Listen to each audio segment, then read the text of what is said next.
Hello दोस्तों, आप सभी का स्टडी विद कॉन्सेप्ट चैनल पर बहुत बहुत स्वागत है। और साथ ही स्वागत है हमारी महासीरीज में। और आज इस महासीरीज में आपके साथ हम ज्योग्राफी डिस्कशन करेंगे। ज्योग्राफी की हालांकि हमने स्टार्टिंग तो पहले कर दी थी, लेकिन 3 ही वीडियो हुए और आज ज्योग्राफी को हम प्री और मेंस के पॉइंट ऑफ व्यू से करेंगे।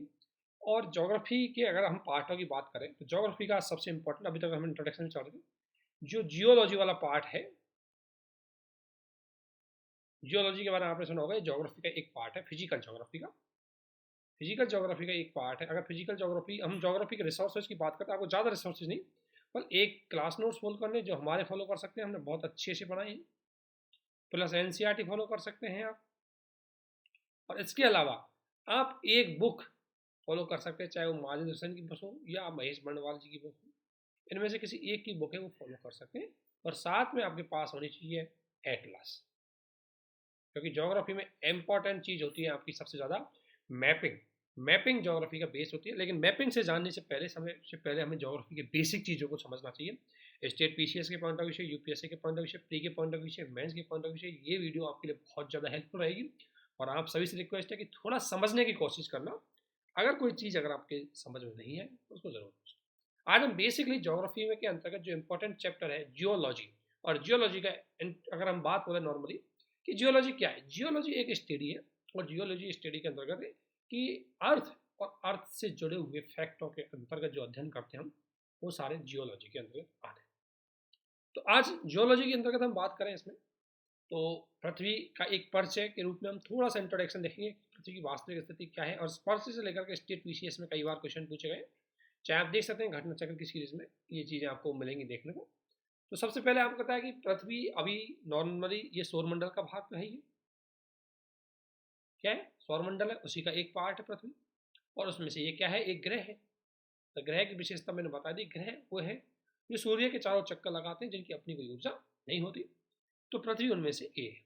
अगर हम इसकी बात करें, एकमात्र ग्रह है, मतलब अगर प्लेनेट है जहां पर जीवन संभव है। यानी कि पृथ्वी के एनवायरमेंटल में जीवन के लिए 3 चीज चाहिए होती है: वायुमंडल, जलमंडल और स्थलमंडल। इन तीनों से मिलकर के बनता है ये जो क्षेत्र होता है जिसे हम बायोस्फीयर बोलते हैं। यहाँ पर जीवन संभव है, वो है कहाँ पर, पृथ्वी। तो पृथ्वी पर ही जीवन एकमात्र संभव है, तो इसलिए पृथ्वी अपने अस्तित्व में। दूसरी सबसे बड़ी बात है, पृथ्वी पर जल की उपस्थिति है। नीला, इसलिए इसको नीला ग्रह के रूप में कहा जाता है। और पृथ्वी सूर्य की दूरी के आधार पर ग्रह, दूरी के आधार पर तीसरी है। और ग्रहों में स्थान, यानी कि ग्रहों के स्थान के आधार पर ये 5वां नंबर आता है। इसका एकमात्र, हालांकि एक ही मात्र इसका उपग्रह है ग्रहों के आधार पर। अच्छा, नीला ग्रह दूरी के आधार पर तीसरा ग्रह है, और 5वां है उपग्रहों के आधार पर। उपग्रह है ये, ग्रह नहीं है। हालांकि एक ही इसका उपग्रह है, वो है चंद्रमा। और पृथ्वी का नॉर्मली माना जाता है कि इसका जो रेडियो, आपको ये C14 कार्बन पद्धति होती है जो समय काल का पता लगाती है। उसके आधार पर पृथ्वी का पता लगाया कि लगभग 4.4 मिलियन, 54 मिलियन इसका, सॉरी बिलियन इसका टाइम बताया गया कि इतने टाइम से पहले ये मानी गई है इसका अस्तित्व सौरमंडल में, इतने टाइम पहले। अगर इसकी आकृति को लेकर के स्टेट पीसीएस में कई बार क्वेश्चन पूछे जाते हैं, और नॉर्मली जब हम स्कूलिंग में कई जगह पढ़ते हैं तो हमारे सामने एक क्वेश्चन था कि पृथ्वी का आकार कैसा है। लोग बोलते हैं चपटी है इसलिए इस पे रहते हैं, लोग बोलते हैं गोल है, पृथ्वी गोल है, साइकिल आप इधर से जाओगे उधर मिल जाओगे। लेकिन पृथ्वी का एग्जैक्ट आकार की अगर बात करें तो लद्वक्ष गोलार्ध नाम के इस आकार को मानते हैं। यानी कि पृथ्वी क्या है, ना तो गोल है ना चपटी है। पृथ्वी एक ऐसी चीज है, अगर आपको मैं बताऊं, इसकी आकृति थोड़ा सा गोल से ज्यादा और थोड़ा इधर कोनों में से थोड़ी सी चपटी होती है, ठीक है। इसलिए इसको नाम दिया जाता है लद्वक्ष गोलार्ध। एग्जैक्ट साइकिल नहीं है और एग्जैक्ट चपटी नहीं है, लद्वक्ष गोलार्ध इसलिए बोलते हैं। अर्थात कुल मिला के कि ये जो पृथ्वी की अगर मैं स्थिति बताऊं, अभी हम आपको दिखाएंगे एक आध दो चित्र, उसमें आपको बताएंगे। तो पृथ्वी की स्थिति अगर आप देखोगे तो उसमें पृथ्वी थोड़ा सा ध्रुवों से और विषुमत रेखा से उठी हुई होगी इस तरीके से। तो इसलिए पृथ्वी थोड़ी सी अपनी जो ध्रुवीय क्षेत्र है और जो है विषुमत रेखी क्षेत्र है, वहां से उभरी हुई होती है, इसकी वजह से ये। और इसके कारण पृथ्वी अपना अविकीर्णीय बल के कारण, क्योंकि पृथ्वी की क्या होता है कि सौरमंडल का एक रूल होता है कि गुरुत्वाकर्षण बल या आकर्षण बल, कि हर वस्तु अपने को दूसरे, कोई हर वस्तु को दूसरी वस्तु अपनी ओर आकर्षित करती है और दूसरे से आकर्षित होती है। पृथ्वी ठीक उसमें से एक है। पृथ्वी हर चीज को अपनी ओर आकर्षित करता है लेकिन खुद भी आकर्षित होती है। तो सूर्य और चंद्रमा का जो गुरुत्वाकर्षण बल है पृथ्वी को आकर्षित करता है, तो उससे बैलेंस करने के लिए, उसको रोकने के लिए, जैसे ये पृथ्वी है, इसको सूर्य ऐसे आकर्षित करेगा, अपने को खींचेगा, तो पृथ्वी अपने बैलेंस करने के लिए नीचे की ओर अभिकेंद्रीय बल लगा, अपकेंद्रीय बल लगा, उसको कंट्रोल कर। इसकी वजह से बोला गया कि पृथ्वी की आकृति थोड़ी चपटी टाइप में हो गई गोल की, इसीलिए इसकी आकृति लद्दख गोला होती। बेसिक इंफॉर्मेशन पृथ्वी की। अगर हम पृथ्वी के गोलाकार के बारे में बोला जाता है, मतलब जाता है, कई लोग कहते हैं कि पृथ्वी, सूर्य और पृथ्वी सभी का आकार, ग्रहों का आकार गोल है, इसलिए पृथ्वी का आकार गोल है। कई लोग कहते हैं कि सूर्यास्त और सूर्यास्त एक ही समय होता है, समतल है। कोई कहते हैं सूर्यास्त और सूर्योदय समतल है। ये बेशक की चीजें इतनी ज्यादा नहीं जानते। अब आपको सबसे बड़ी बात है कि पृथ्वी की स्पेशल अन्य ग्रहों में पृथ्वी सबसे यूनिक क्यों है? यूनिक प्लेनेट के रूप में अर्थ अन्य ग्रहों के रूप में यूनिक क्यों है? आखिर इसको यूनिक क्यों माना जाता है? तो सबसे बड़ी बात यह है यूनिक मानने के पीछे कि पृथ्वी पर जीवन संभव, सबसे इंपॉर्टेंट बात। आज हम और आप हैं, ये पृथ्वी पर जीवन संभव है, और जीवन संभव का मतलब है पृथ्वी पर सारे स्पीयर उपलब्ध है, चाहे वो जैवमंडल है, चाहे वो स्थलमंडल है या वायुमंडल है। इसकी वजह से यानी कि ह्यूमन रहने के लिए यह पर्यावरण उत्पन्न है, इसलिए पृथ्वी को सबसे यूनिक माना जाता है। दूसरा, पृथ्वी ना तो अत्यधिक गर्म है, ना ही अत्यधिक ठंडी होती। ये बात बिल्कुल सही है। अगर पृथ्वी, इसलिए ध्यान रखना, पृथ्वी पे पहले बहुत साल पहले गर्म युग आया था, ठंड युग आया था, एज अलग अलग time, cold age, hot age, यानी कि उस टाइम बहुत ही ज़्यादा टेम्परेचर हुआ होगा या बहुत ही ज़्यादा ठंड हुई। लेकिन आज के टाइम पर पृथ्वी पर अगर हम देखेंगे तो नॉर्मली बहुत ज़्यादा ठंड भी नहीं है और बहुत ज़्यादा गर्म नहीं है। अगर बहुत ज़्यादा मान लो विषुमत रेखीय क्षेत्रों पर गर्म होती तो मानव जीवन संभव नहीं था, लेकिन मानव जीवन है। अगर ध्रुवीय क्षेत्रों पर बहुत ज़्यादा ठंड होती तो 90% जीव संभव नहीं होते, लेकिन थोड़े बहुत तो जीव है। अर्थात हम सामान्य स्थिति में कहें तो पृथ्वी ज़्यादा गर्म भी नहीं है, जबकि आप देखोगे, अगर बात करूँ मैं बुध ग्रह की, बहुत ज़्यादा गर्म है। अगर मैं बात करूं अरुण वरुण ग्रह की, बहुत ज़्यादा ठंडा है। लेकिन पृथ्वी की स्थिति ऐसी नहीं, इसलिए पृथ्वी यूनिक है। दूसरा पॉइंट, पृथ्वी अपनी कक्षा पर घूर्णन से दिन रात बनते हैं। ध्यान रखना, ये अभी हम गति बताएंगे आपको, मोशंस ऑफ अर्थ। इसमें दो तरह की होती है, एक होती है परिभ्रमण, एक होती है परिक्रमण। तो इसको बोलते हैं रोटेशनल, इसको रेवोल्यूशन, है ना। पृथ्वी की दो गतियां होती है, परिभ्रमण यानी कि पृथ्वी अपने अक्ष में चक्कर लगाती है, खुद भी घूमती है। जैसे मैं अभी आपको बताता हूँ, इसमें जैसे इस चित्र में आपको देख रहा होगा कि देखो, ये है रेवोल्यूशन, यानी कि पृथ्वी अपने सूर्य के चारों चक्कर लगा रही है। ये पृथ्वी यहाँ कर क्या कर रही है, यहाँ सूर्य के चारों ओर चक्कर लगा रही है, ये वाला पार्ट, ठीक है ना। ये जो दिख रहा है आपको, ये वाले पार्ट में सूर्य के चारों ओर चक्कर लगा रही है। और दूसरी बात, यहाँ पृथ्वी अपने अक्ष पे खुद चक्कर लगा रही है, ये देखो, ये पृथ्वी अपने, और इसके पृथ्वी के चक्कर भी मून चंद्रमा इसके चक्कर लगा। तो मेरा कहने का मतलब है, जैसे ये मैं एक एग्जाम्पल आपको दूँ, मान लो ये सूर्य, अब सूर्य के चारों ओर पृथ्वी चक्कर लगाएगी, ये रोटेशनल गति, ये होगी रेवोल्यूशन गति। सूर्य के चारों ओर चक्कर लगाएगी और सूर्य के चारों ओर जाते जाते पृथ्वी को कम से कम 1 साल लगेगा। दूसरी ओर पृथ्वी इसकी चारों ओर जाएगी, लेकिन खुद भी अपने अक्ष पे घूम जाते हैं। तो यानी कि इससे दिन रात बनते हैं, यानी घूमते टाइम पृथ्वी का जो हिस्सा सूर्य के समक्ष आता है वो दिन, और जो इसका सूर्य के जस्ट अपोजिट हो जाता है वो रात। इसलिए जैसे अगर मैं बात करूं इस चित्र में, अगर मैं चित्र के माध्यम से अगर मैं बात करूं इसकी, देखो ये रेवोल्यूशन है, यानी कि ये सूर्य और सूर्य के चारों ओर से चक्कर लगाते जा रही है पृथ्वी।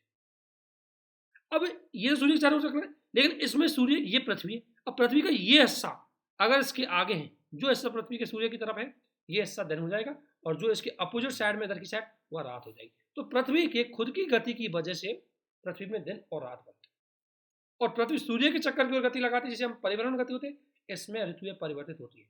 ऋतु परिवर्तन कैसे, यह चक्कर लगाते टाइम जब पृथ्वी इसके नजीक वाले हिस्से पे पहुंचेगी तो तापमान ज्यादा होगा, जब इसके दूर वाले हिस्से में पहुंचेगी तापमान कम होगा, ऋतु चेंज होती रहेगी, वो आगे हम देखेंगे।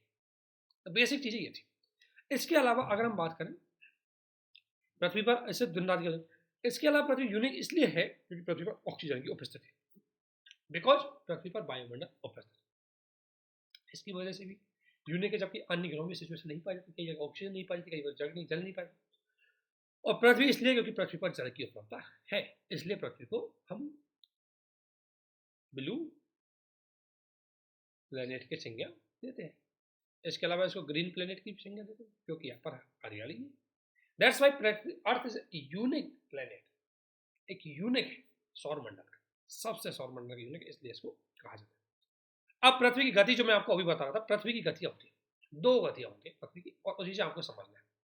पृथ्वी की दो गतियां, उनको मैं बताता हूँ। एक है पृथ्वी की, देखो दो गतियां, एक है पृथ्वी की परिक्रमण गति, परिक्रमण को इंग्लिश में बोलते हैं रोटेशन। इसमें पृथ्वी स्वयं के अक्ष पे चक्कर लगाती है, स्वयं के अक्ष पे, जैसा कि मैंने ये आपको बताया ये वाला, ठीक है ना। जैसे आपको यानी कि बात, सॉरी मैं यहाँ गलत बोल गया, यहाँ परिभ्रमण एक होता है पृथ्वी की परिभ्रमण, एक होता है परिक्रमण। परिभ्रमण में परिभ्रमण हुआ, परिभ्रमण का मतलब होता है स्वयं के अक्ष पे चक्कर लगा। जैसे ये आपको दिख रही है, तो ये पृथ्वी एक तो सूर्य के, ये सूर्य है और इसके चारों ओर ये चक्कर लगा रही है, ये वाली, ये तो हो गई इसकी परिक्रमण, जो सूर्य के चारों ओर चक्कर लगाती है इसको बोलते हैं परिक्रमण। और जो खुद के अक्ष पे भी चक्कर लगाती है ये वाला, इसको बोलते हैं परिभ्रमण, ठीक है। तो सूर्य के अक्ष के चक्कर लगाती है इसको बोलते हैं रेवोल्यूशन यानी परिक्रमण, और खुद पे अक्ष पे चक्कर लगा रही है इसको बोलते हैं रोटेशन, ठीक है। अब इसमें एक चीज देखो, इसका चित्र के माध्यम से समझो आप, इस चित्र को थोड़ा और बड़ा कर, इस चित्र के माध्यम से अगर आप समझेंगे, ठीक है ना, तो आपको एक चीज समझ में आ जाएगी। इस चित्र के माध्यम से अगर मैं समझाऊं आपको, देखो इसका थोड़ा बड़ा कर देता हूँ, देखो तब आप समझ। देखो ये है आपका पूरा सूर्य की स्थिति, जैसे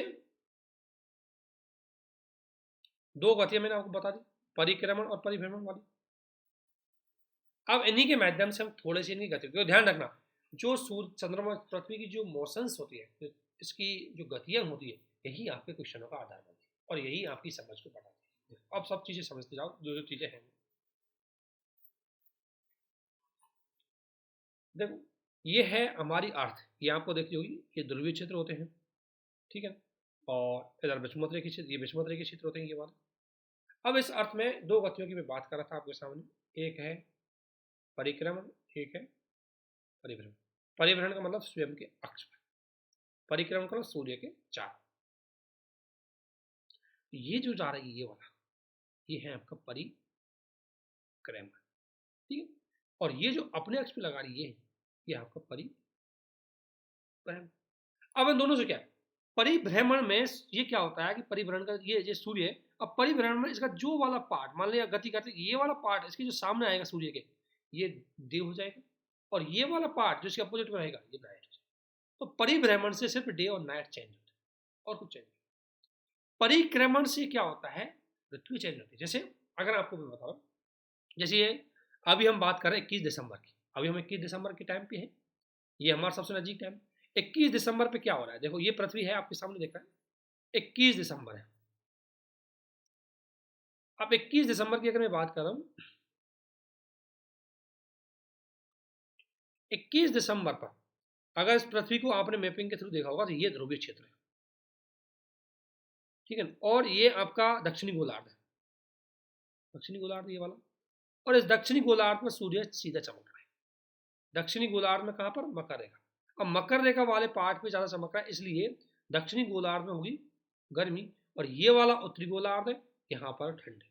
तो चूंकि सूर्य की किरणें उत्तरी गोलार्ध में दिसंबर के समय ज्यादा, उत्तरी गोलार्ध में ज्यादा तिरछी हो जाती है, इसलिए टेम्परेचर कम आता है। दक्षिणी गोलार्ध में मकर रेखा पर सीधी पड़ती है, इसलिए टेम्परेचर वहां अच्छा खासा रहता है, वहां गर्मी रहती है, जबकि यहाँ 21 दिसंबर को हमारे यहाँ ठंडी है। ये इसकी वजह से, क्योंकि अब आगे यहाँ आगे बढ़ा, यहाँ क्या हो गया, थोड़ा थोड़ा यहाँ यहाँ विषुवत रेखा पे सूर्य आ गया, तो विषुवत रेखा पर दोनों में बराबर पड़ेगी, 21 मार्च में सूर्य विषुवत रेखा पर पहुंच जाएगा। इसके बाद ये फिर यहाँ कर्क रेखा पे आ गया, फिर यहाँ विषुवत रेखा पे आ गया। इस प्रकार चेंज सूर्य की जो परिक्रमा पृथ्वी गति करती है, इससे इसकी दिन रात की इसकी ऋतु चेंज होती है, बिकॉज क्योंकि रोटेशन करते टाइम इसका सूर्य के समकक्ष या सूर्य की दिशा में जो इसका पूरा हिस्सा पड़ता है, जहाँ पर सूर्य सीधी किरणें डालता है, उसके आधार पर डिसाइड होती है कौन सी ऋतु वहां पर पड़ेगी। चूंकि ग्रीष्म काल में सूर्य की सीधी किरणें कर्क रेखा पे पड़ती है, इसलिए उत्तरी गोलार्ध में जो कर्क रेखा होती है वहां पर टेम्परेचर ज्यादा होता है, वहां पर गर्मियां। जस्ट अपोजिट में अगर उसके दक्षिणी गोलार्ध देखने जाएंगे तो वहां पर ठंडी ज्यादा होगी, वहां पर ठंडी, वहां पर शीत ऋतु ज्यादा, इसकी वजह से होती है तो एक चीज ध्यान रखना दोनों में बेसिकली क्या क्या चीजें ज्यादा बढ़ रही है। अब इसको हम थोड़ा सा देख लेते हैं। देखो, तो पृथ्वी की गति हम बात करें तो यही बात है कि पृथ्वी सूर्य के चारों चक्कर लगाती है, हालांकि चंद्रमा पृथ्वी के चारों चक्कर लगाते हैं, बात सही। तो पृथ्वी अपनी धुरी पर जो घूर्णन करती है उससे क्या होता है, दिन रात की अवधि बनती है और एक तरह से मौसम परिवर्तन, मौसम परिवर्तन ज्यादा नहीं होता। मौसम परिवर्तन है दिन पृथ्वी की दिन रात की जो रोटेशन, जो पृथ्वी की परिभ्रमण है उससे ज्यादा चेंज नहीं होता, उससे थोड़ा बहुत चेंज होता है। रात के टाइम पर थोड़ा मौसम है सूर्य की अनुपस्थिति के बाद चेंज हो जाता है। और ज्वार और भाटा, क्योंकि ज्वार और ग्रहण जैसी संभावनाएं बहुत ज्यादा, क्योंकि पृथ्वी की डेली की गति करती है, डेली की गति से पृथ्वी का जो अक्षीय झुकाव है, अगर सूर्य की सीधी रेखा में हो जाता है, सूर्य के साथ सीधी रेखा में हो जाता है, जैसे ये सन, तो सन हमेशा फिक्स रहेगा। अगर पृथ्वी यहाँ आ गई तो इस प्रकार हो जाएगा इसका, तो यहाँ पर जो, और इसके अलावा मून यहाँ हो गई, तो यहाँ पर अगर पृथ्वी बीच में आ जाती है तो इससे क्या है, जैसे अगर पृथ्वी बीच में होती है जैसे बोलता है चंद्र ग्रहण, इस दौरान जो ज्वार का आकर्षण बल है वो ज्यादा लगता है, जिससे ज्वार की स्थिति ज्यादा उत्पन्न होती है। इसलिए इन चीजों पर पृथ्वी की परिभ्रमण जो गति है, पृथ्वी की अपने एक्स पे जो गति करती है वो प्रभाव डालती है इन चीजों पर। ये चीज ध्यान है अपनी चीजों पर। इसके बाद आता है ये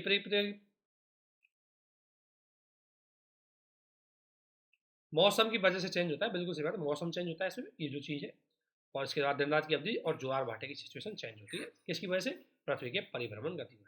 इसके अलावा एक चीज ध्यान रखना, पृथ्वी अपनी धुरी पर परिभ्रमण करते टाइम पश्चिम से पूरब की ओर चक्कर लगाती है, ध्यान रखना दिशा है इसकी पश्चिम से और पूरब की ओर होती है, इसलिए ध्यान रखना इसकी जो सूर्य होगा वो पूरब की ओर होगा, जस्ट अपोजिट दिशा में इसका सूर्य होगा।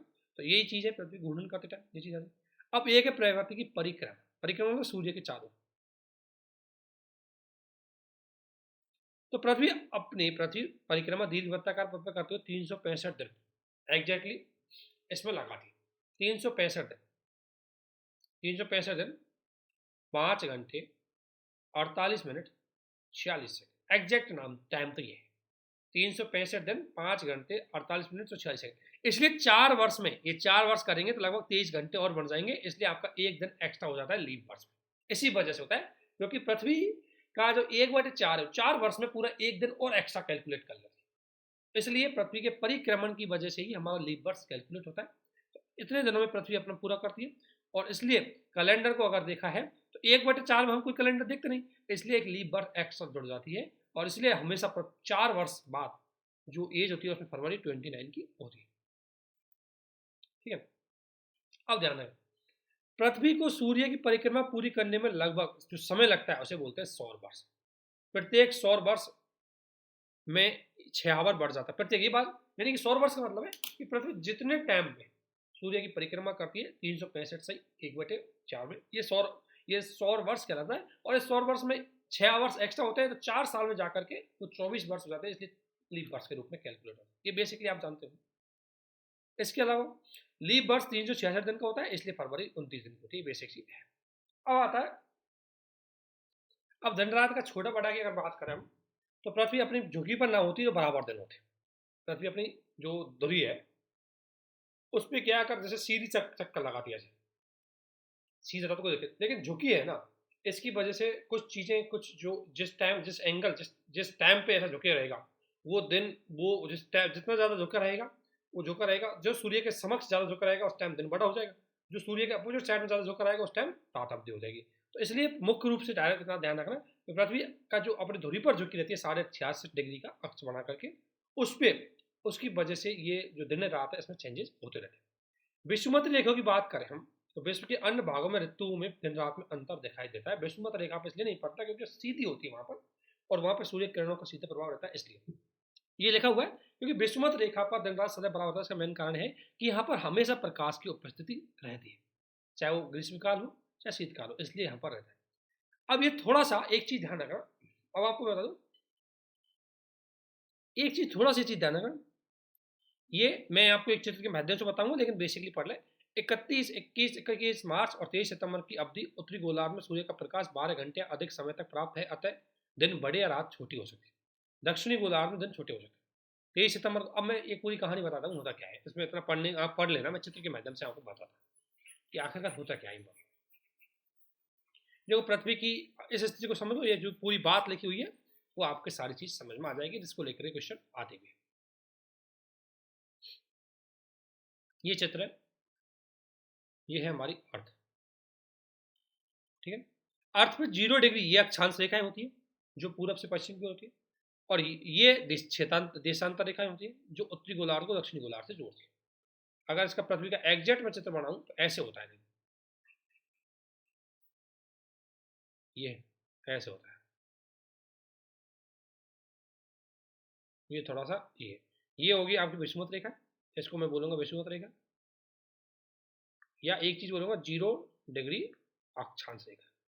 इधर 90 होती है, ये हो गई आपकी कर्क रेखा, ये 23.5 डिग्री उत्तरी अक्षांश होती है। ये हो गई आपकी मकर रेखा, ये 23.5 डिग्री दक्षिणी अक्षांश में होती है, इसको बोलते हैं मकर रेखा। ये होता है आपका ध्रुव, इसको बोलते हैं नॉर्थ पोल, और ये होता है आपका ध्रुव, इसको बोलते हैं साउथ, ठीक है। और ये है आपका सूर्य। अब देखो एक एक चीज को इसमें समझते जाना, आपको क्या ध्यान देना है इसमें। अगर मैं बात करूं आपसे, तो अगर यहां ध्यान रखना, ये विषुवत वाला जो क्षेत्र है यहां पर सूर्य 2 दिन बिल्कुल फिक्स पड़ता है, 2 दिन, 21 मार्च और 23 सितंबर। इस दिन सूर्य सीधा यहां पे पड़ता है, सीधा। तो सूर्य की किरणें यहां पर पड़ती है, इसलिए बराबर तिरछा इधर होगी सूर्य की किरणें, और बराबर तिरछी इधर होगी। इसलिए 21 मार्च को, अगर हम 21 मार्च की बात करें तो सूर्य यहां पड़ेगा, और 21 मार्च को उत्तरी गोलार्ध में और दक्षिणी गोलार्ध में सामान्यतः दिन व रात की अवधि समान होती है। 21 मार्च, ये है 21 मार्च, यहां रहेगा सूर्य, ये 21 मार्च हो गया। अब इसके बाद 21 मार्च के बाद सूर्य का उत्तरायण और होता है। ये सूर्य उत्तरायण होते होते होते होते होते होते ये 22 जून को सूर्य कहां जाता है, कर्क रेखा। 22 जून को सूर्य की किरणें यहां सीधी पड़ेंगी, यहां समझ पा रहे हो आप मेरी बात। 22 जून को सूर्य की किरणें यहां पड़ेंगी, यहां सीधी पड़ेंगी, यहां। तो 22 जून को सूर्य यहां पर होगा। जब 22 जून को सूर्य कर्क रेखा पर होगा, या कर्क रेखा पर सूर्य होगा, तो उस दौरान यहां पर या उत्तरी गोलार्ध में क्या होगा, सूर्य की किरणें तिरछी पड़ेंगी, इसलिए उत्तरी गोलार्ध में सबसे बड़ा दिन किसको, 21 जून। और ठीक जस्ट अपोजिट में या कर्क रेखा पर सूर्य की अनुपस्थिति रहेगी, मकर रेखा पर सूर्य की अनुपस्थिति रहेगी, इसलिए दक्षिणी गोलार्ध में ध्यान रखना 21 जून को दक्षिणी गोलार्ध में सबसे छोटा दिन होता है, समझे। ये हो गया। जब ये सूर्य 21 जून से धीरे धीरे, ध्यान रखना, इसके बाद सूर्य का धीरे धीरे दक्षिणायन होना चालू होता है, दक्षिणायन होता है, और 22 सितंबर को पुनः सूर्य 23 सितंबर को पुनः सूर्य विषुवत रेखा पर आ जाएगा, विषुवत रेखा पर पुनः आ जाएगा। विषुवत रेखा पर आएगा सूर्य, ध्यान रखना ये गर्मियों से आया है, मतलब गर्मी की उत्तरी गोलार्ध से ही आया, उत्तरी गोलार्ध से दक्षिणी गोलार्ध आया। तो इस समय भी ध्यान रखना दिन और रात की अवधि बराबर रहेगी, क्योंकि विषुवत रेखा पर सूर्य हो जाएगा। लेकिन दिन की अवधि अगर अंदर भी होगा थोड़ी ज्यादा रहेगी, क्योंकि उत्तरी गोलार्ध से आया, क्योंकि कर्क उत्तरी गोलार्ध में दिन की अवधि अभी तुलनात्मक रूप से हो सकता है 1 आध घंटे, थोड़ी 1 आध मिनट ज्यादा हो सकती है, क्योंकि सूर्य उत्तरी गोलार्ध से आए, ठीक है। जब 23 सितंबर खत्म होती है, इसके बाद सूर्य फिर दक्षिणायन चालू करेगा, और दक्षिणायन चलते चलते अभी 22 दिसंबर को सूर्य कहां जाएगा, मकर रेखा पर। 22 दिसंबर को सूर्य यहां आ जाएगा मकर रेखा पर, तो उत्तरी गोलार्ध में सूर्य की किरणें नहीं पहुंच पाएंगी, इसलिए यहाँ सबसे छोटा दिन होगा। जैसे अभी हम सबसे ठंडे दिन की बात करते हैं, अभी गया 22 दिसंबर, और दक्षिणी गोलार्ध में सबसे बड़ा दिन होगा, क्योंकि यहाँ सूर्य की किरणें मकर रेखा पर। ये इसके बाद जब 22 दिसंबर अब निकल गए, इसके बाद धीरे सूर्य उत्तरायण होना चालू हुआ है, जो मकर संक्रांति की सिचुएशन हम बोलते हैं, क्योंकि सूर्य मकर रेखा से उत्तरायण चला जाता है। तो अब सूर्य मकर रेखा से उत्तरायण चला जाता है, और ये आपको आएगा लगभग 21 मार्च के समथिंग, ये वापस सूर्य कहां पर आएगा, मकर विषुवत रेखा पर आएगा। ये साइकिल चलती रहती है, इसी से आपकी दिन और रात की अवधि चेंज होती रहती है, इसी से आपकी ऋतु चेंज होती रहती है। अर्थात बेसिक से ये कि अगर मैं 21 जून की स्थिति देखें, यहाँ एक एक स्थिति देखते जाएंगे, उसका चित्र बनाते जाएंगे। 21 जून की अगर मैं स्थिति देखूं, तो ये है आपका मई, ये है आपकी 0 डिग्री, ये है आपकी 23.5 डिग्री कर्क रेखा, और ये है आपकी मकर रेखा। सूर्य की किरणें यहाँ सीधी पड़ेंगी, सूर्य की किरणें यहाँ सीधी पड़ने की वजह से यहाँ पर सबसे बड़ा दिन होगा, यहाँ पर सबसे छोटा दिन होगा। इस सिचुएशन को बोलते हैं हम, क्योंकि सूर्य की किरणें कर्क रेखा पर रहती है, इसलिए इसको बोलेंगे ग्रीस अयान, यानी कि बहुत तेज गति से उत्तरी गोलार्ध में दिखाई देती है। इस समय सूर्य की रेखा ध्यान रखना, 21 जून की स्थिति क्या होती है, उत्तरी गोलार्ध में सबसे बड़ा दिन होता है। क्यों? क्योंकि सूर्य की किरणें कहां पर होगी, उत्तरी गोलार्ध में उपस्थित है। दूसरा, इसके बाद 21 जून के बाद सूर्य फिर नीचे आना चला जाता है, इसको बोलते हैं सूर्य का उत्तरायण। क्योंकि 21 ये सूर्य का उत्तरायण कब से होता है, क्योंकि देखो 21 मार्च की अगर मैं बात करूं, 21 मार्च को सूर्य होता है विषुवत रेखा और 21 जून तक ये कहा जाता है कर्क रेखा पर, इसलिए बोला गया कि 21 मार्च के पास सूर्य उत्तरायण होने लग जाता है, उत्तर की ओर जाता है कर्क रेखा में। लेकिन जैसे 21 जून को कर्क रेखा पर पहुंचता है, इसके बाद इसका दक्षिणायन होना चालू हो जाता है। और पहले विषुवत रेखा पे गया, विषुवत रेखा पे से कर्क रेखा पे गया, कर्क रेखा पे से पुणे आना चालू कर देगा 21 जून के बाद। इस दौरान आपको पता है 21 जून को ग्रीष्म ऋतु होती है उत्तरी गोलार्ध में। दक्षिणी गोलार्ध में क्योंकि यहाँ सूर्य की किरणें नहीं होती, इसलिए शीत ऋतु होती है। 21 जून के पश्चात मैंने बोला है ना, 21 जून के पश्चात सूर्य दक्षिणा में आने लग जाता है और 23 सितंबर को सूर्य पुनः अपनी विषुवत रेखा पर आ जाता है, पुनः अपनी विषुवत रेखा पर आ जाता है। अर्थात कुल मिला के है कि जैसे विषुवत रेखा पर आता है तो धीरे धीरे विषुवत रेखा पर आता है तो धीरे धीरे गर्मी कम होने लग जाती है उत्तरी गोलार्ध में और थोड़ा ठंड बढ़ने लग जाती है, क्योंकि सूर्य अब विषुवत रेखा पे आ गया। 22 दिसंबर को आते आते ये फिर 23 सितंबर से दक्षिणायन होना चालू हो जाता है सूर्य, और 22 दिसंबर आते आते सूर्य मकर रेखा पर आ जाता है। कहां पर, ये कर्क रेखा होगी, ये विषुवत रेखा, ये होगी मकर, इस मकर रेखा पे 22 दिसंबर को आ जाएगा। 22 दिसंबर को जैसे ही यहाँ पर आएगा ये वाला क्षेत्र ठंडा हो जाएगा। 22 दिसंबर को सूर्य की किरणें लंबी पड़ेगी, इसलिए शीत अयान है, क्योंकि उत्तरी गोलार्ध में ठंड होती है, इसलिए हम उत्तरी गोलार्ध से कैलकुलेट करते हैं। तो 22 दिसंबर को उत्तरी गोलार्ध को शीत अयान की स्थिति होगी, क्योंकि यहाँ दक्षिणी गोलार्ध में तो दिन बड़ा होगा, लेकिन उत्तरी गोलार्ध में जस्ट अपोजिट सिचुएशन होगी, क्योंकि सूर्य की किरणें दक्षिणी गोलार्ध में। और 22 दिसंबर के बाद सूर्य पुनः उत्तरायण होना चालू कर देता है। 21 मार्च तक सूर्य पुनः कहां पर पहुंचेगा, अब 22 सितंबर को यहाँ है सूर्य, अब दोबारा ऊपर जाना चालू करेगा और फिर 23 सितंबर को विषुवत रेखा पर आ जाएगा। फिर 23 सितंबर से फिर जाएगा 21, फिर 23 सितंबर से फिर अगर हम बात करेंगे 23 सितंबर तक, तो 23 सितंबर को विषुवत रेखा पर आ जाएगा, ध्यान रखना। और 23 सितंबर की अगर हम बात करेंगे, सॉरी 21 मार्च को, 22 दिसंबर के बाद 21 मार्च को सूर्य विषुवत रेखा पर आ जाएगा। ठीक है ना, तो ये बेसिकली है। यानी कि आपको एक चीज ध्यान रखना है, मैं डेट के हिसाब से बताता हूँ। देखो ये है 21 मार्च, ये है 22 सितंबर, यहाँ सूर्य कब रहेगा 21 जून, और यहाँ होगा 22 दिसंबर, 23 सितंबर होगा। देखो यहाँ सूर्य रहेगा 21 मार्च को, यहाँ आ जाए किसकी मार्च को, इसके अलावा यहाँ रहेगा 23 सितंबर, यहाँ सूर्य रहेगा कब 22 दिसंबर को, और यहाँ सूर्य कहीं रहेगा 21 जून। इसको बोलेंगे उष्ण अयानांत, क्योंकि उष्ण सबसे ज़्यादा यहाँ पर है। इसको बोलेंगे शीतल अयान, क्योंकि यहाँ उष्ण रहेगा। इसको बोलेंगे बराबर की सिचुएशन। ठीक है, तो यही है कि 21 मार्च और 23 सितंबर को सूर्य कहाँ रहता है, विषुवत रेखा पर रहता है, और इसकी वजह से सामान्यतः दोनों में दिन रात की अवधि समान रहती है। 21 मार्च को हम बसंत विषभ बोलेंगे, ये लिखा हुआ चित्र बिल्कुल, देखो कैसे चित्र बना हुआ अच्छे से। ये विषुवत रेखा है आपकी, अगर सूर्य यहाँ से चलना चालू हुआ है, इसके बाद ये 23 मार्च के बाद, 23 मार्च के बाद की अगर मैं बात करूँ, 23 मार्च से 21 जून तक सूर्य उत्तरायण चलता है। 21 जून के बाद सूर्य का दक्षिणायन होना चालू होता है, और 22 दिसंबर तक दक्षिणायन होता चला जाता है। 22 दिसंबर से सूर्य का उत्तरायण होना चालू होता है, और ये लगभग 21 जून तक उत्तरायण होता है। यही बिल्कुल बात है। तो उषा का ये बिल्कुल अब आप समझ होंगे, शरद ऋतु विषभ ऋतु क्या कहते हैं। जो 21 मार्च को हम बसंत विषभ बोलते हैं, और 23 सितंबर को शरद विषभ बोलते हैं, बिकॉज क्योंकि 23 सितंबर को, ये बात तो सही है कि 23 सितंबर को दिन और रात की अवधि बराबर होती है, परंतु अगर थोड़ा बहुत माइनर अंतर यह है तो दक्षिणी गोलार्ध में दिन बड़ा होता है, उत्तरी गोलार्ध में ठंडा रहेगा। इसी प्रकार बसंत विषम की बात करें तो दोनों बराबर होता है, लेकिन उत्तरी गोलार्ध में थोड़ा बहुत बड़ा हो सकता है, इसलिए ये चीज आपको ध्यान में रखनी। तो अब आप समझ होंगे, ये चित्र आप समझ लेना, आपकी पृथ्वी की पूरी गति से समझ लेंगे। क्वेश्चन हर बार आता है, क्वेश्चन पूछते हैं 21 जून को क्या हुआ, हाँ बोलना 21 जून को भाई कर्क रेखा पर रहेगी, अर्थात दक्षिण में ठंड रहेगी, उत्तर में सीधी पड़ेंगे, तापमान ज्यादा रहेगा। अगर 22 सितंबर को बोले तो विषुवत रेखा पर रहेगी, 22 में दोनों बराबर रहेगा। लेकिन चूंकि 22 सितंबर को शीत विषम है, मतलब शीत शरद विषम है, और शरद विषम का मतलब थोड़ा बहुत उत्तरी गोलार्ध में ठंड हो सकती है।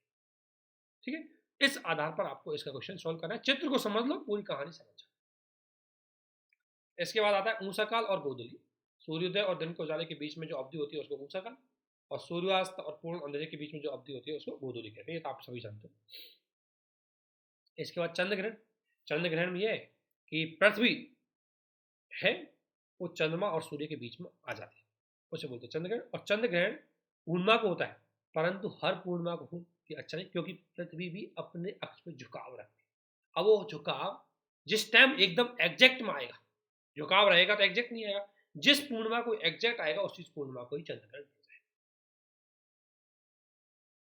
ठीक है। और चंद्र ग्रहण नॉर्मली 1 घंटे 40 मिनट का हो सकता है। सूर्य ग्रहण की अगर मैं बात करूं, बेसिकली इसमें अंतर कुछ, देखो सूर्य हमेशा फिक्स रहता है, सूर्य बदलता नहीं, चेंज नहीं होता, ना ही उसकी कोई परिक्रमा होती है, वो फिक्स एक जगह खड़ा रहता है, बाकी सारी दुनिया उसके चारों ओर घूमती रहती है।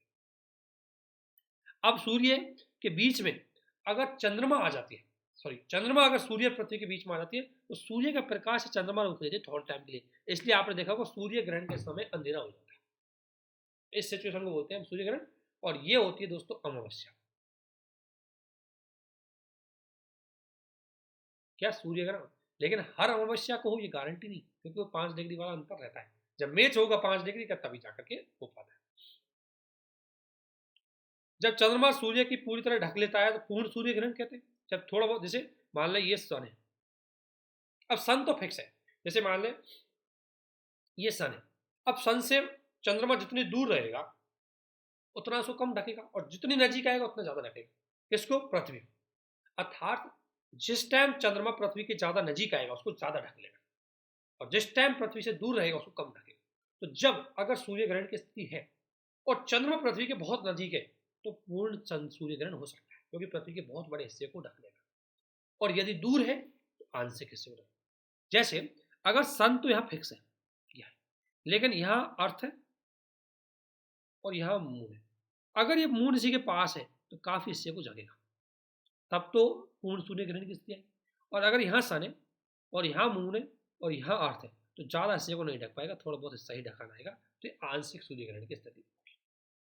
ठीक है। एक कैलेंडर में नॉर्मली 7 सूर्य ग्रहण हो सकते हैं, दोनों को मिलाकर के।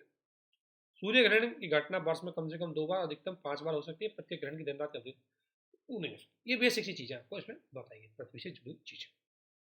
अब इसके बाद सबसे इंपॉर्टेंट चीजें आती है आपकी, लॉन्गिट्यूड और लैटिट्यूड। लॉन्गिट्यूड, लैटिट्यूड, अच्छा एक मिनट उल्टा तो नहीं हो, लॉन्गिट्यूड, हाँ लैटिट्यूड सही है। लॉन्गिट्यूड और लैटिट्यूड अक्षांश रेखाएं और देशांतर रेखाएं, ये भी इंपॉर्टेंट। स्टेट पीसीएस में ये क्वेश्चन बहुत आता है, अभी तक जो भी हम फंडा पढ़ रहे हैं वो पर ये क्वेश्चन है। 21 जून को लेकर के यूपीएससी लगातार 3 बार क्वेश्चन पूछ चुका है। 2019 में था, 2020 में था, 2021 में शायद या 22 में, इनमें से क्वेश्चन था। 21 जून की सिचुएशन को लेकर के, 23 सितंबर की सिचुएशन को लेकर क्वेश्चन आ सकता है, इसलिए दोस्तों ये चीज ध्यान रखना, समझ लेना। 21 जून को हाँ सूर्य कर्क रेखा पर आएगा, क्या सिचुएशन होगी? कर्क रेखा मीन्स उत्तरी गोलार्ध, मकर रेखा मीन्स दक्षिण गोलार्ध। ये सिचुएशन जितना ज्यादा आपको याद रहेगी, क्वेश्चन उतने अच्छे से आप कर पाएंगे। और हो सकता है क्वेश्चन घुमा के रखे, लेकिन आपको सिचुएशन पता चले। अब आते हैं हम अक्षांश रेखाएं, देशांतर रेखाएं, इनके बारे में आप जान लेना। देखो बेसिकली अगर मैं बताता हूँ बेसिकली इनके बारे में, तो अगर हम बात करें सबसे पहले अक्षांश रेखा। देखो अक्षांश रेखाएं सामान्यतः पृथ्वी के एक गोलार्ध पर एक काल्पनिक रेखाएं होती है, कोई फिक्स ऐसा नहीं है खिंची हुई है कहीं होगी, कहीं खिंची हुई नहीं है, एक इमेजिनेशन किया गया, एक काल्पनिक रेखा होती है जो, ध्यान रखना, जो पूरब से पश्चिम की ओर एक गोलाब के रूप में, ध्यान रखना, गोलाब के रूप में खींची हुई होती है, गोलाब। ध्यान रखना, एक चीज ध्यान रखना, ये अपनी पृथ्वी अक्षांश रेखाएं इसके चारों ओर होती है। एक अक्षांश हो गया, 2 अक्षांश ऊपर, 3 तो अक्षांश रेखाएं पृथ्वी के ग्लोब पर स्थित वो रेखा है जो पूरब से पश्चिम एक, ध्यान रखने की दिशा क्या आती है, ये पूरब, सॉरी ये वेस्ट और ये ईस्ट, वेस्ट ईस्ट के बीच में एक दूसरे को जोड़ती है, और ये उत्तरी गोलार्ध और दक्षिणी गोलार्ध के रूप में चली जाती है। मतलब कुल मिलाकर इनको बेसिक लैंग्वेज अगर बोले तो अक्षांश रेखाएं क्या होती है, ये पृथ्वी पर काल्पनिक रेखाएं होती है जो पूर्व से पश्चिम एक गोलार्ध के रूप में खींची हुई होती है, गोलार्ध पूरा, ध्यान रखना, ये होती है आपकी अक्षांश। और हर अक्षांश रेखाएं 1 डिग्री का कोण, 2 अक्षांश रेखाओं के बीच में एक निश्चित डिग्री का कोण होता है, तो वो 1 डिग्री का अंतराल में 2 अक्षांश रेखाएं खींची होती है, अर्थात उत्तरी गोलार्ध में 90 हो जाएंगी, दक्षिणी गोलार्ध में 90। तो ये पूरा 0 डिग्री से उत्तरी गोलार्ध 90 है और दक्षिणी गोलार्ध 90। तो ये जो 0 डिग्री की रेखाएं हैं इसके उत्तरी गोलार्ध में 90 और दक्षिणी गोलार्ध में 90 डिग्री रखे। उत्तर की ओर जाएंगे तो इसको उत्तरी अक्षांश के नाम से जानेंगे, दक्षिण की ओर जाएंगे तो इसको दक्षिणी अक्षांश के नाम से जानेंगे। तो ये होती है अक्षांश रेखा। अक्षांश रेखाओं के बीच में सामान्यतः माना जाता है कि इनके बीच में, दो अक्षांश रेखाओं के बीच में सामान्यतः 111 किलोमीटर की डिस्टेंस होती है। और अक्षांश रेखाओं की टोटल संख्या कितनी है? 90 ऊपर 90 नीचे, 90 ऊपर 90 नीचे और 1 जीरो की, 181 होनी चाहिए। ठीक है ना। और एक जगह सबसे बड़ी बात अक्षांश, लेकिन 3 अक्षांश रेखाएं, सबसे कुछ अक्षांश रेखाएं बहुत ज्यादा इंपॉर्टेंट है। एक है इसमें 0 डिग्री वाले अक्षांश रेखा जिसे हम बोलते हैं क्या?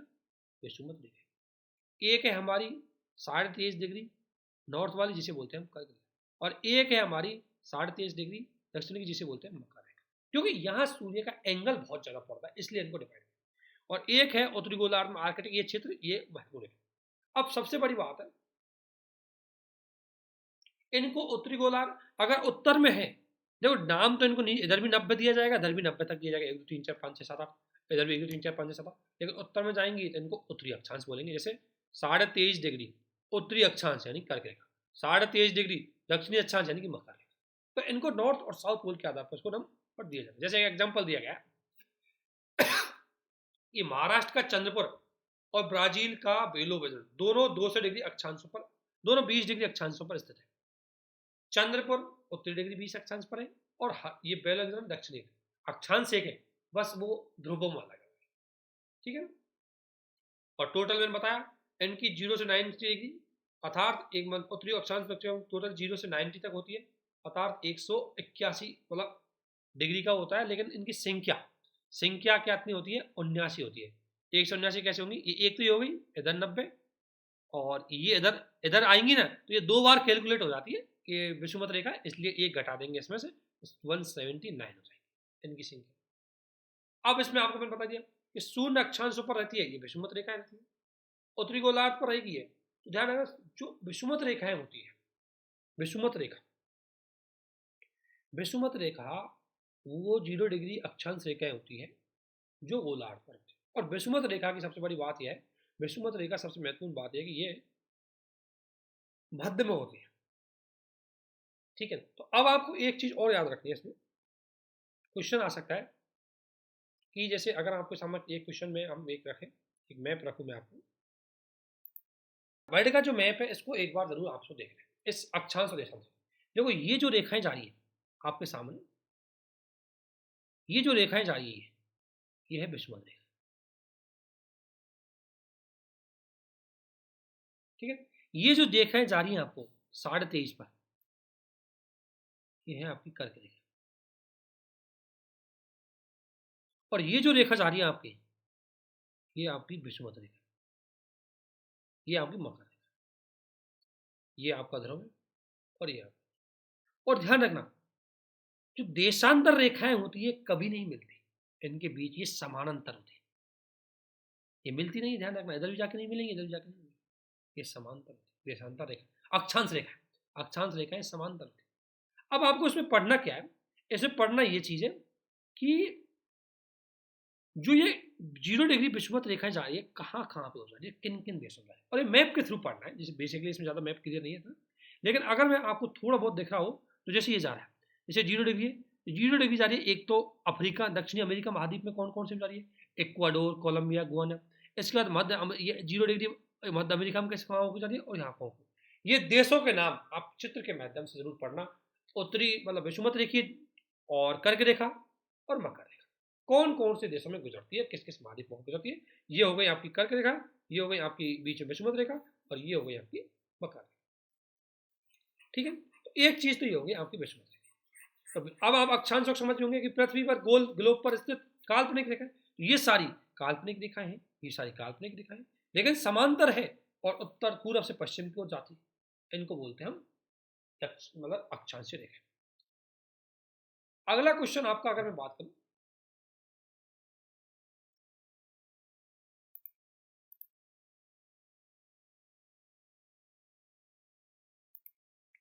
अगर मैं अगला आता है आपका देशांतर रेखा। तो देशांतर रेखाओं की अगर मैं बात करूं तो देशांतर रेखाएं अगर बात करें तो देशांतर रेखाएं अगर हमें बात करें तो उत्तर के ये आपकी पृथ्वी पर ये उत्तरी गोलार्ध है, दक्षिणी गोलार्ध है, इनको जोड़ने वाली जो रेखाएं होती हैं इनको बोलते हैं देशांतर रेखाएं, जो उत्तर से दक्षिण की ओर होती है। दोनों गोलार्धों को जोड़ने वाली जो रेखाएं होती हैं वो आपकी देशांतर रेखाएं कहलाती है। अच्छा, एक चीज और पिछले उसमें भूल गया, जो हमारी अक्षांश रेखाएं होती है ये तापमान को इंगित करती है, क्योंकि सूर्य की किरणें इन पे पड़ती है। जैसे अगर सूर्य की किरणें सामान्यतः विषुवत रेखा पर ज्यादा पड़ती है, उत्तर की ओर जाने पर, ध्रुवों की ओर जाने पर तापमान कम पड़ता है, क्योंकि सूर्य यहाँ रहता है, तो इधर जाने पर तिरछापन ज्यादा होता है, इसलिए सूर्य का तापमान। तो जो अक्षांश रेखाएं वो तापमान को प्रतिबिंबित करती है। अगर उत्तरी अक्षांश अगर कोई दीर्घ बड़ा अक्षांश की ओर जा रही है तो इसका मतलब टेम्परेचर घटेगा, अगर अक्षांश कम अक्षांश की ओर जा रही है टेम्परेचर बढ़ेगा। तो ये जो अक्षांश रेखाएं टेम्परेचर को दिखाती है। लेकिन अगला आता है आपका देशांतर रेखा। क्योंकि देशांतर रेखाएं जो उत्तरी गोलार्ध और दक्षिणी गोलार्ध को जोड़ती है, अगर मैं आपको चित्र के माध्यम से पुनः बताऊं,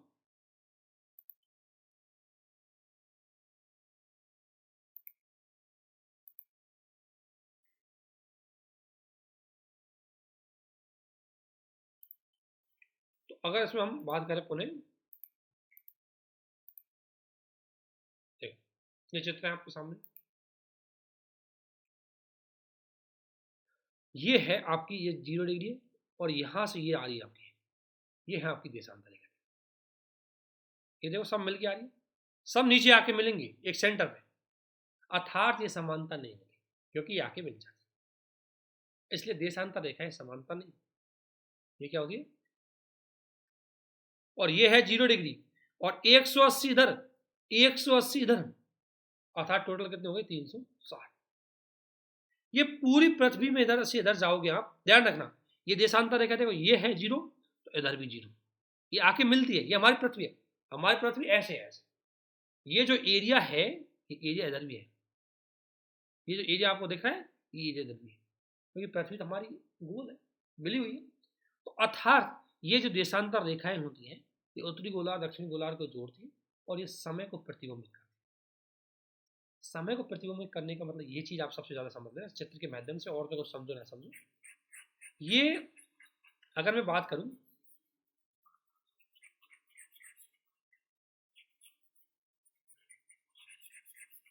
देशांतर रेखाएं समय को प्रतिबिंबित करती है। जैसे ये जो हमने समय यहाँ 0 डिग्री देशांतर रेखा ये माना, जो नोक्लू से बिटरेन के यहाँ से होकर निकलती है,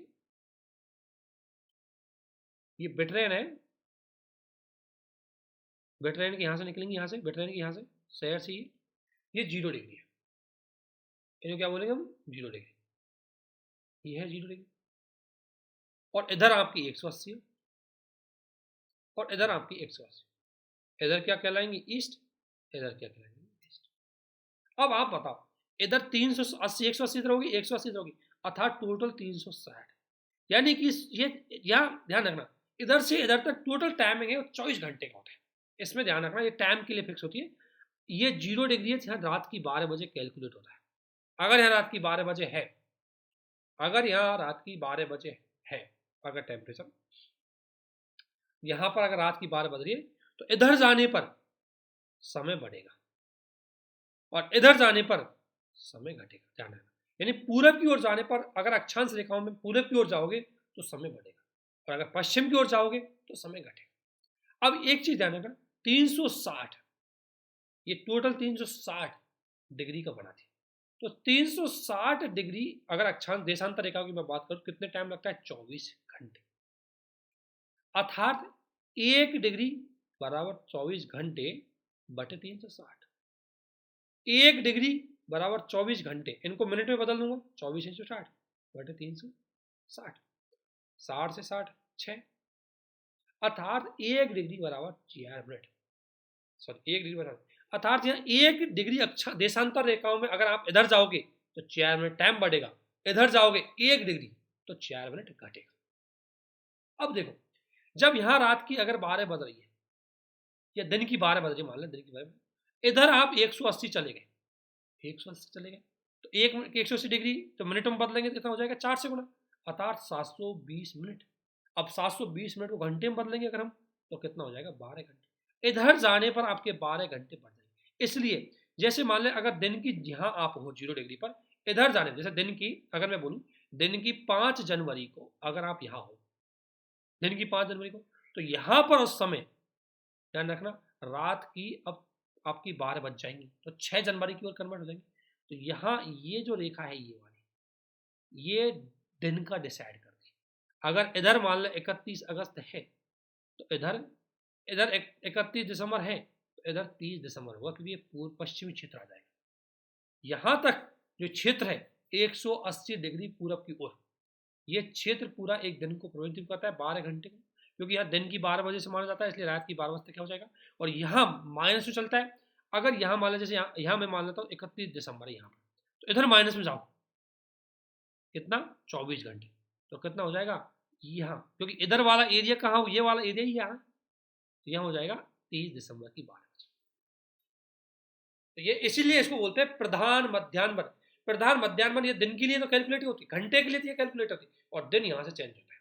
अर्थात इस चित्र को ध्यान से सुन लो, ये आपके सबसे बड़ा क्वेश्चन यहीं से बनते हैं। आपसे बहुत सारे क्वेश्चन स्टेट पीछे सब में पूछे जाएंगे कि एक व्यक्ति भारत में उस समय अगर 5 घंटे, भारत में अगर 5 बज रहे हैं तो उस समय 82.5 डिग्री पे, क्योंकि भारत में जो देशांतर रेखा है वो 82.5 से कैलकुलेट होती है।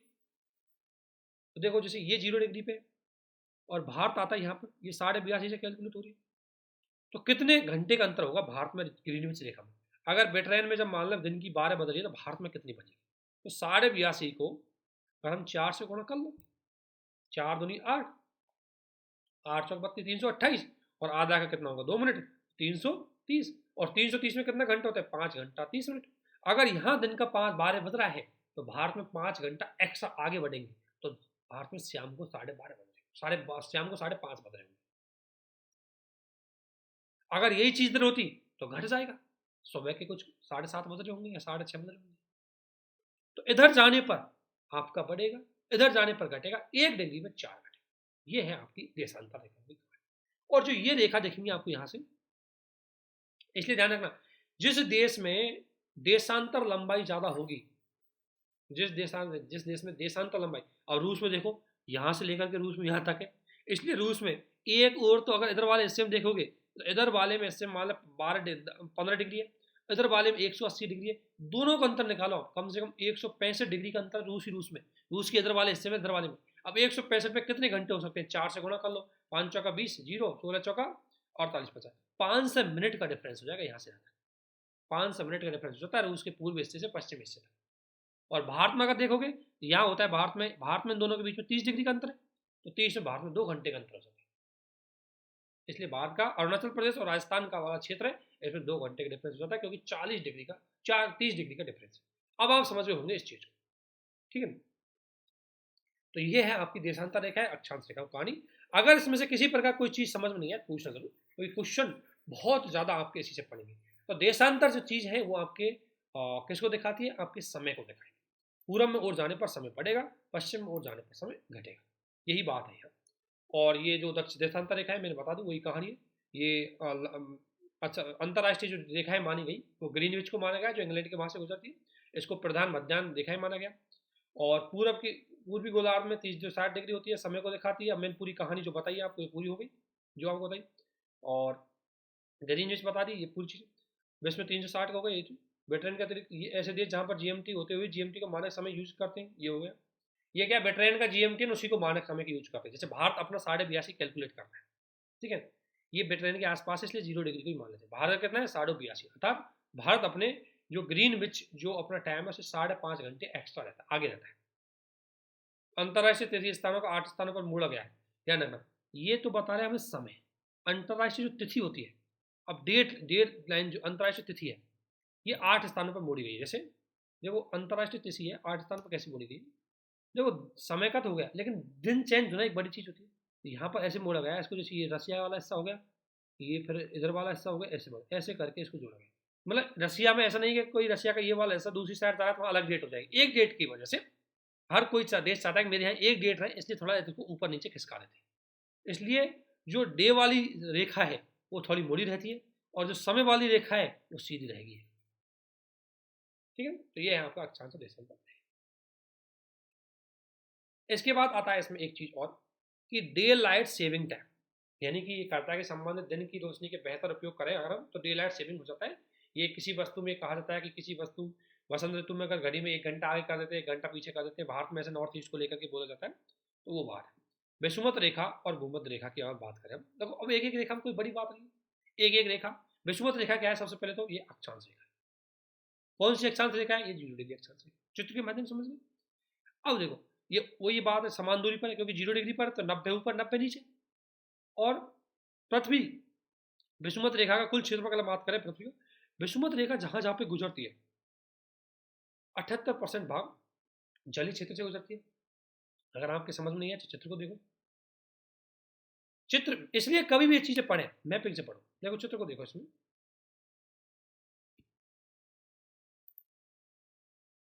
ये है विषुवत रेखा आपकी, ये है आपकी विषुवत रेखा। अगर ये विषुवत रेखा ये, तो देखो ये पूरा जल से गुजर रही है, ये पूरा जल से गुजर रही है, ये पूरा जल से गुजर रही है, ये जल से।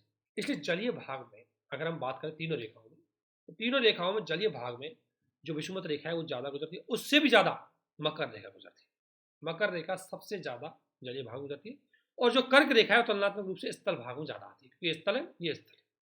ठीक है, ये चीज बेसिकली ध्यान रखना। और देखो अब विषुवत रेखा पे कौन कौन से देश है वो आपको पता होना चाहिए, ये मैपिंग से पता लगेगा। इनको हमेशा मैपिंग से देखो। देखो तो विषुवत रेखा है 78% हिस्सा जलीय भाग में और 21% हिस्सा इसका स्थलीय है। ये भूमध्य रेखा है क्योंकि ये ग्लोब को 2 बराबर भागों बांटती है। और विषुवत रेखा में वार्षिक तापांतर कम रहता है। वार्षिक तापांतर का मतलब है ग्रीष्म ऋतु का तापांतर और शीत ऋतु का तापांतर में अंतर। अब यहाँ पर तो क्या है कि ये चीज क्या है, बीच में रहती है, ये बीच में है, तो यहाँ पर भी जाएगा तब भी ज्यादा टेम्परेचर चेंज नहीं होगा, और यहाँ पर मकर रेखा कर्क रेखा पर जाएगा जब भी ज्यादा टेम्परेचर नहीं होगा। इसलिए यहाँ पर ज्यादातर टाइम पर सूर्य की किरणें लंबवत पड़ती है, इसलिए तापांतर ज्यादा नहीं होता। ध्रुवों पे तापांतर सबसे ज्यादा होता है, क्योंकि ध्रुवों पे ठंडी ज्यादा रहती है। इसलिए विषुवत रेखा ध्रुवों की ओर जाने पर यह बात कि अक्षांश से समांतर होते, समांतर में घटती नहीं।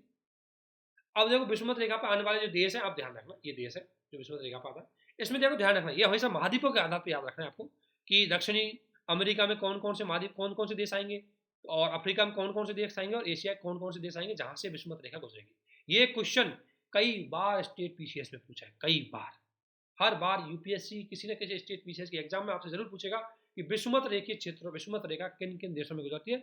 लगभग 13 देश है इसमें, जैसे ब्राजील, इक्वाडोर, कोलंबिया। ये नहीं, ये देश तो हो गए आपके, कौन सा, ये देश अमेरिका, दक्षिण अमेरिका वाले, Congo, Uganda, Somalia, Gabon, Congo, ये हो गए आपके अफ्रीका वाले।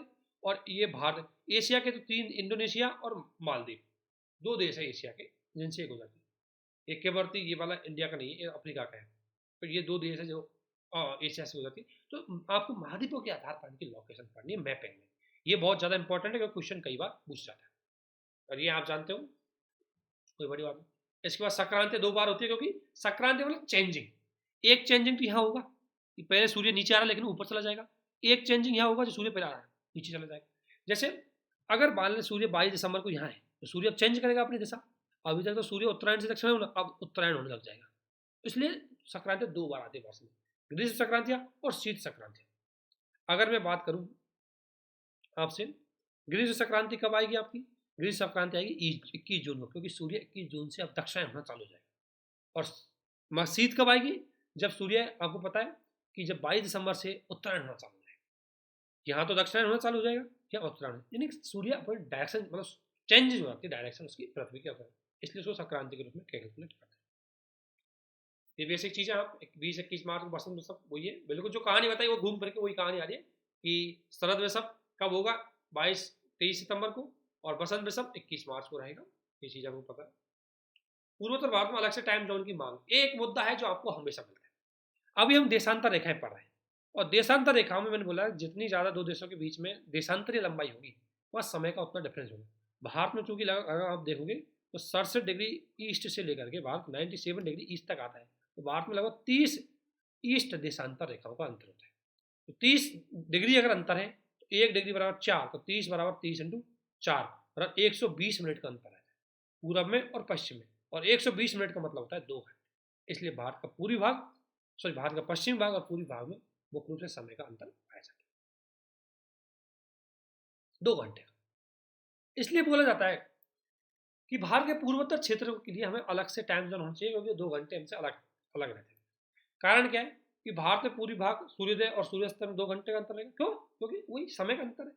वहाँ सूर्य 2 घंटे पहले आ जाएगा पूरी भाग में, तो 2 घंटे पहले जल्दी छिप जाएगा। ये चीज़ तो देखिए, जैसे हम तवांग में गए थे या असम में गए थे, तो नॉर्मली वहाँ पर आप देखोगे तो 4 बजे 4:30 बजे उजाला होने लग जाता है, 4 बजे के समथिंग, और शाम को 4 बजे 4:30 बजे के समथिंग अंधेरा चालू हो जाता है।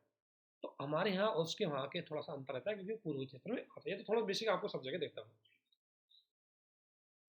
अब कारण तो हम जानेंगे कि हमें अलग सोन क्यों चाहिए, क्योंकि असम में चाय के बागान में 8 बजे शुरू होने की परंपरा है, अंग्रेजी शासन काल से रही है। ये बेसिक चीज थोड़ा सा लाभ क्या होगा अगर हम 2 घंटे इसका बढ़ा दें, तो लाभ क्या होगा?